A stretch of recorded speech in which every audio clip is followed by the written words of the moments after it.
Sir आप सच में law पढ़े हुए हैं? मैडम सच में पढ़े हुए हैं सर? रिजर्वेशन सर आपको लगता है कि आर्थिक आधार पे लोगों को आगे बढ़ाने के लिए दिया गया था? 10 साल के लिए आया था मैडम ये। अच्छा। अम्बेडकर सर, बाबा आप साहब ने 10 साल के लिए वही दिया मैंने था। पूछा, वही मैंने पूछा कितने साल हो गए सर संविधान लागू हुए? 77 साल। 77 साल के बाद भी आज हम यूनिवर्सिटीज में ये साबित नहीं कर पा रहे हैं कि हमारे बच्चे जो बड़ी मुश्किल से पढ़ने के लिए पहुंच रहे हैं, पिछड़े समाज के जो बच्चे पढ़ने के लिए पहुंच रहे हैं, उनके साथ कम से कम भेदभाव ना हो, वो अपनी पढ़ाई पूरी कर सके। तब 10 साल के लिए रिजर्वेशन मैं भी वही कह रहा हूँ। मैं हाँ। भेदभाव किसी के साथ नहीं होना चाहिए। कैसे साबित कैसे करेंगे इस चीज को? इस मामले में सुप्रीम कोर्ट ने खुद इंटरवीन किया है। पायल तन्वी, रोहित वेमुला की मदर ने जो PIL डाली थी, उसके आधार पर सुप्रीम कोर्ट ने कहा कि हमें कानूनों को सख्त करने की जरूरत है। फिर आप कैसे कह रहे हैं कि सुप्रीम कोर्ट ने जब खुद संज्ञान लिया हो किसी मामले में, तो सुप्रीम कोर्ट यहाँ संवैधानिक अधिकार का हनन कर रही है? कोर्ट का ये कहना है 80% मामले 80 एक्ट के फर्जी है वो। अच्छा, तो कार्रवाई होती है? वो फर्जी है वो। अब संविधान में आरक्षण का कॉन्सेप्ट क्यों आया था? आप बताइए, बाबा साहेब आरक्षण क्यों लेकर आए थे? आर्थिक आधार पे बराबरी देने के लिए लोगों को? मैडम बात है, आरक्षण 10 साल के लागू होता है। पहली बात ये आर्थिक आधार पे आया था? मेरी बात सुनिए, आया किस आधार पे था? ये छोटा था, ये गरीबी, आर्थिक आधार पे आया था आरक्षण? गरीबी जो गरीब थे समानता की उसमें आ जाए। पहले तो आप कानून पढ़िए। मुझे ये नहीं पता, मैं ये नहीं जानती कि आप यहाँ इस परिसर में ये काला कोट पहन के कैसे घूम रहे हैं, लेकिन इसके पीछे। नमस्कार, जनता लाइव देख रहे हैं, पर मैं हूँ आपके साथ पूजा। इस वक्त हमारे साथ अधिवक्ता सुरेंद्र गौतम मौजूद हैं और UGC के मामले पर तमाम लोग अपनी अपनी राय रख रहे हैं और जनरल कैटेगरी जो है वो इसको पूरी तरह से अपने विरोध में देख रहा है, तो वहीं दूसरी ओर इसका तमाम लोग समर्थन भी कर रहे हैं।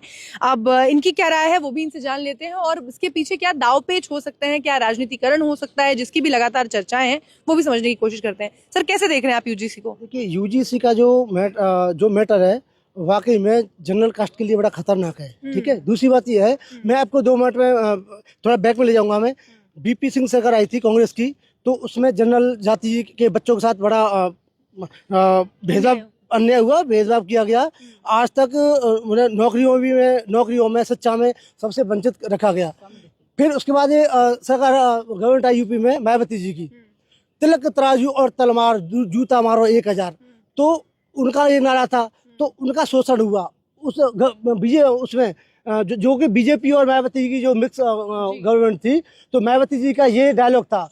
अब अखिलेश जी की सरकार आई, अखिलेश जी की सरकार में कोई जनरल कास्ट का कोई बच्चा नौकरी की जाता था ना, 4th क्लास की, एक बहुत ताज़ा एग्जाम्पल आपको दे रहा हूँ मैं, कि 4th क्लास की जो निकली थी 84 पोस्ट की, तो वहाँ पे गया तो एक यादव जी थे, वो ले गए ब्राह्मण को, तो बोले जो मुलायम सिंह जी जिंदा थे, बोले ये हमारे ब्राह्मण है, पांडे जी बड़े अच्छे हैं और संस्कारी भी, हमारी हेल्प कीजिए, इन्हें एक पोस्ट दे दीजिए। तो उनके शब्द थे, क्या अहिनियाँ बांस थोड़ी हो गई हैं, मतलब हीर अभी जिंदा है, अभी पंडितों की क्या जरूरत है। तो राजपूत हुए, ब्राह्मण हुए, बनिया हुए, तो 3 कास्ट। आप तो कानून समझते हैं, कानूनविद हैं, आपको तो समझाने की जरूरत नहीं है। किस तरीके से आपको लगता है कि UGC की ये जो नई गाइडलाइंस है ये जनरल्स के खिलाफ है? कैसे प्रूफ करिए? इसका प्रूफ ही है। हाँ। अब इसमें ये जो मैटर हुआ था, अभी जो ये नया गाइडलाइंस आया है, आपने प्रॉपर उसको पढ़ा है? पूरे राजपत्र में जो छपा था पढ़ा? बिल्कुल। कौन सी ऐसी लाइन है, कौन सा ऐसा क्लॉज है जो आपको लगता है कि उनके विरोध में है? विरोध में ये है, देखिए, ये कॉलेज होता है, कोई लड़ाई का अखाड़ा नहीं है वहाँ पे। बिल्कुल लड़ाई का अखाड़ा नहीं है सर, लेकिन जब किसी बच्चे को लड़ाई का अखाड़ा नहीं है, लेकिन जब रोहित वेमुला जैसा एक होनहार बच्चा सिर्फ इस वजह से प्रताड़ित किया जाता है क्योंकि वो एक छोटी जाति से आता है, पायल तन्वी जैसी एक होनहार डॉक्टर को हम खो देते हैं, तो उनके लिए भी तो लड़ाई का अखाड़ा नहीं था, लेकिन वो लड़ रहे थे लगातार। मैडम, मैं आपसे वही बताने का प्रयास कर रहा हूँ कि जो UGC वाला जो मैटर है वो हाई कास्ट के या जनरल कास्ट के बच्चों के लिए खतरनाक किस वजह से है कि देखो, जब बच्चे पढ़ते हैं वहाँ कोई अखाड़ा नहीं होता, वहाँ पर शिक्षा के लिए होता है। सभी देश के सभी नागरिकों का अधिकार है, सभी बच्चों का अधिकार है। अब वहाँ जातिगत ये निकाला जा रहा है। सपोज कीजिए लड़ाई झगड़े आपस में चलते हैं, सपोज कीजिए कोई जनरल कास्ट का बच्चा बड़ा होशियार है, या तो उसे दबाने के लिए आप कैसे दबाया जाएगा सर? वो ऐसे दबाया जाएगा, जब उसके खिलाफ आप कोई SC का बच्चा कंप्लेंट कर देगा तो उस पर कोई इंक्वायरी नहीं होगी। ये तो पहले भी होता था सर, पहले इंक्वायरी होती थी। अच्छा, जो शिकायत करता है उसके खिलाफ कोई इंक्वायरी नहीं होगी, लेकिन इसका ये मतलब तो नहीं है कि जो उस बच्चे ने शिकायत की है उसकी निष्पक्ष जांच नहीं होगी और बस उसकी शिकायत पे बात सुन ली और दूसरे बच्चे को, जनरल कास्ट के उस बच्चे को पकड़ के उसको बस सजा दे दी गई, ऐसा तो नहीं होगा। प्रॉपर इंक्वायरी होगी। इंक्वायरी लिखी है कि नहीं लिखी है? मैं आपको ये कह रहा हूँ, इसमें यही है, इसमें जो ये है कि 15 दिन के अंदर संस्था को इस पर संज्ञान लेना होगा।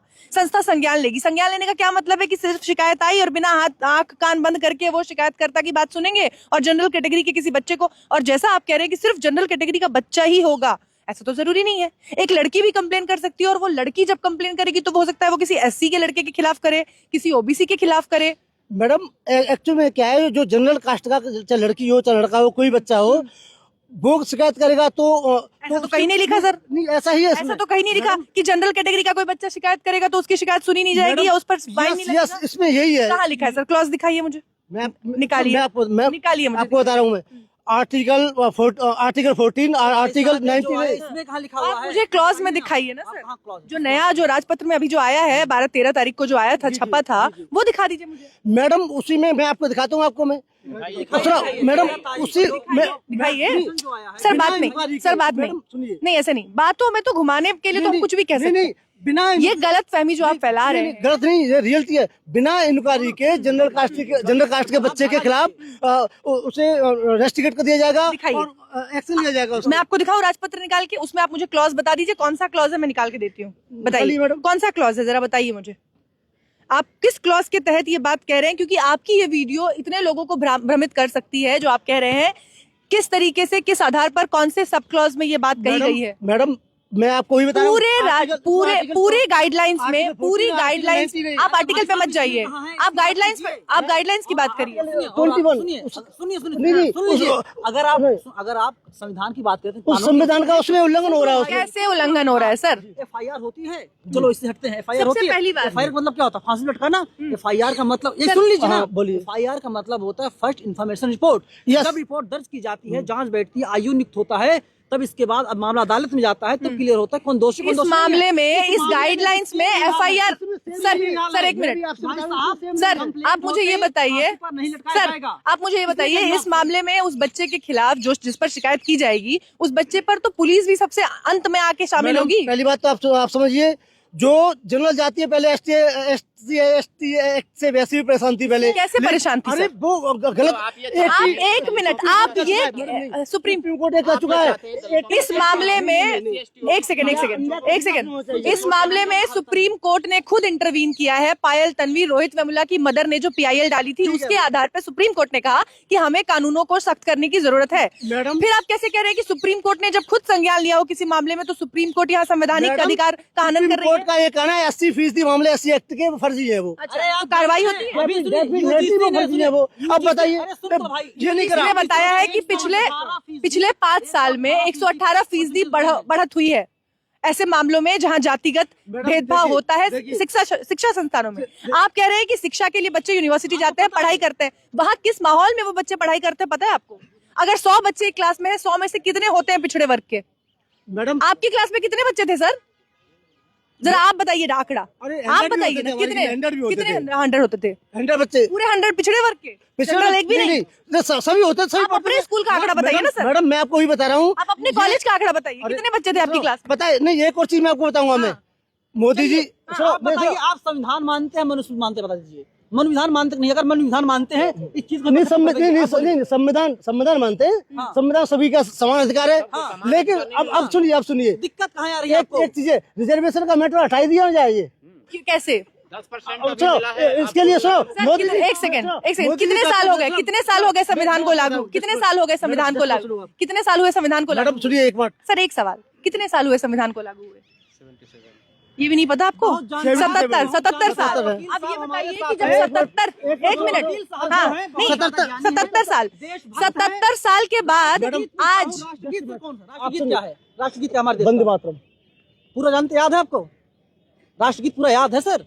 पूरा। आप कट्टर देशभक्त हैं। देश चल गया है। अरे बात देशभक्त वाली बात नहीं, आप सुनिए ध्यान से। आप देख मैडम, ऐसा है, सुनिए, यहाँ पे सभी को समान अधिकार है। कोई ऐसा नहीं है कि ये जो नफरत की समान अधिकार है, जब समान अधिकार है तो एक लड़की की FIR सिर्फ इस बात पे क्यों खारिज की जाती है कि वो छोटे कास्ट की है और एक राजपूत समाज का लड़का उसको छू नहीं सकता, इसलिए वो रेप कर ही नहीं सकता? ये क्यों होता है सर? मैडम अपवाद तो हर चीज का होता है। अपवाद के लिए अपवाद है तो अपवादों कोई घटना एक आध हो जाती है। अपवादों को बराबरी से अलग रखना चाहिए। फिर मैडम सुनिए, यानी वो लड़की इस देश का अपवाद है और उस लड़की का कोई संवैधानिक अधिकार नहीं। बिल्कुल निकलना चाहिए, गलत तो किसी का नहीं होना चाहिए। पायल तन्वी रोहित वेमुला का कोई अधिकार नहीं था। मैडम गलत तो नहीं होना चाहिए। आप सुनिए, मैं जो कहना चाह रहा हूँ, सर संविधान क्या कहता है? देशभक्त वाली बात, अब देशभक्त होना चाहिए, अब गद्दार नहीं है। और जो गद्दार है, नहीं मैंने ये नहीं कहा। अरे सुनो बात, यहाँ पे पक्षपात वाली बात मत कीजिए आप।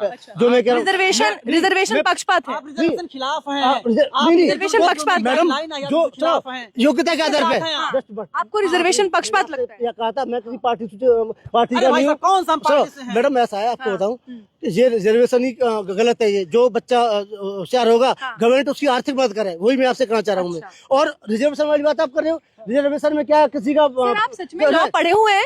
मैडम सच में पढ़े हुए हैं सर? रिजर्वेशन सर आपको लगता है कि आर्थिक आधार पे लोगों को आगे बढ़ाने के लिए दिया गया था? 10 साल के लिए आया था मैडम ये। अम्बेडकर वही मैंने पूछा कितने साल हो गए सर संविधान लागू हुए? 77 साल। 77 साल के बाद भी आज हम यूनिवर्सिटीज में ये साबित नहीं कर पा रहे हैं कि हमारे बच्चे जो बड़ी मुश्किल से पढ़ने के लिए पहुंच रहे हैं, पिछड़े समाज के जो बच्चे पढ़ने के लिए पहुंच रहे हैं, उनके साथ कम से कम भेदभाव ना हो, वो अपनी पढ़ाई पूरी कर सके। तब 10 साल के लिए रिजर्वेशन। मैं भी वही कह रहा हूँ, मैं भेदभाव किसी के साथ नहीं होना चाहिए। कैसे साबित कैसे करेंगे? इस चीज को सुनिश्चित कैसे करेंगे आप? इसी के लिए तो गाइडलाइंस आई है कि ये सुनिश्चित हो सके कि वो बच्चे जो पढ़ने के लिए यूनिवर्सिटीज में जा रहे हैं उनके साथ भेदभाव ना हो। 77 साल के बाद भी हम यही कर रहे हैं सर। आप कह रहे हैं 10 साल में रिजर्वेशन खत्म कर देना था। एक बात ही कह नहीं सकता, बताइए। अब तो साथ पढ़ते हैं। आपने भी पढ़ाई की, एक भी अगर ऐसा केस होता है, एक भी अगर ऐसा केस होता है तो उसके लिए सरकार को कानून बनाना पड़ेगा। किसी जनरल ने किसी से लड़के ने या किसी ने आपको कभी परेशान किया? आप बिल्कुल किया है, बिल्कुल किया है। आपने शिकायत की आपने मुझे? बिल्कुल, वो मेरे पास करने की कोई व्यवस्था नहीं थी। आपको भी बिल्कुल किया है। क्या किया है बताओ? क्या किया है? आप जानते हैं शुक्ला जी 4 लोगों से बात करके करते हैं किसके ऊपर? आदिवासी के ऊपर। आदिवासी कभी शुक्ला के ऊपर पेशाब नहीं किया। कभी सुना है? बताइए आप। मुझे कोई ऐसा किस्सा सुना दीजिए कि किसी ब्राह्मण की चोटी काट दी गई हो कथा करने पर। सुना है? आप चुप हो गए। मैं चुप नहीं हूँ। किसी ब्राह्मण महिला के मूत्र से, किसी ब्राह्मण महिला के मूत्र से शुद्ध किया जा रहा है लोगों को। ये क्या हो रहा है सर इस देश में? मैं शांत नहीं हूँ। मैं आपसे ये कहना चाह रहा हूँ, नहीं आप बताइए। आप जिसकी बात कर रही हो, जिसकी चोटी काटी है, क्या उसके बारे में आपको पूरी नॉलेज है? आपको आप बताइए ना सर, आप बताइए ना सर। कौन था वो? आप बताइए सर। यादव समाज से था, आप बताइए ना सर। वो एक नंबर का इजाज था वो। अच्छा, और चोटी वो एक नंबर। हाँ, चोटी काट दोगे, पेशाब कर दोगे, कानून है या नहीं है बताइए? जिसने भागवत कराई थी, आप गलत पॉइंट पे जा रही हैं। आप मुझे बस ये बताइए, आप मुझे बस ये बताइए, सच में आपको लीगल जानकारी है? आपने कहा कि आर्थिक आधार पर लोगों को बराबरी देनी चाहिए। संविधान में आरक्षण का कॉन्सेप्ट क्यों आया था? आप बताइए। बाबा साहेब आरक्षण क्यों लेकर आए थे? आर्थिक आधार पे बराबरी देने के लिए। मैडम बात है, आरक्षण 10 साल के लागू होता है। पहली बात ये आर्थिक आधार पे आया था। मेरी बात सुनिए। आया किस आधार पे था? ये छोटा था, ये गरीबी। आर्थिक आधार पे आया था आरक्षण। गरीबी, जो गरीब थे, समानता की उसमें आ जाए। पहले तो आप कानून पढ़िए। मुझे ये नहीं पता, मैं ये नहीं जानती कि आप यहाँ इस परिसर में ये काला कोट पहन के कैसे घूम रहे हैं, लेकिन इसके पीछे लाइन पे जा रही हो। आपको एबीसीडी पता नहीं मैडम? आपको चलिए रहने दीजिए।